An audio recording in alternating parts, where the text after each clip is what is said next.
It was Christmas Eve, back in 2014. At the time I was only around 7 years old, but of course was excited for the big day. My parents came and tucked me into bed so I could get some sleep and of course said, "Don't wake up because you know Father Christmas will be here later." I love Christmas but of course struggled to sleep every time it was Christmas Eve because I was so excited. But this night appeared to be very, very different and I still remember it like it was yesterday.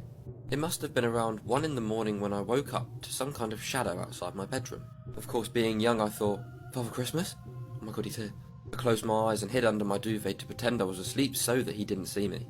I could hear footsteps walking around the house and walking around my garden.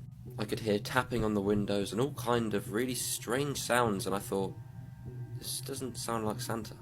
I popped up again and looked around but couldn't see anyone. I then decided to shout, "Mum? Dad? Hello?" But I got no reply. I started to get a bit worried now as this figure was still standing outside, but it was just looking straight in my bedroom window. The shadow wasn't moving, it was just fixated in one position. I decided to call out the person standing outside of my bedroom window. I said, "What are you doing? Who are you? Santa will be here soon. Go to bed." It sounds silly now, but obviously when I was younger, things were different. But the figure just stayed there, staring through the window blinds. I was terrified now, and my parents were not replying. Eventually I managed to drift back off to sleep again. And when I woke up in the morning, there was no one outside of my window. I went into my parents' room and first of all said, Happy Christmas," and then said, "Did you see the man last night?" They said, "No."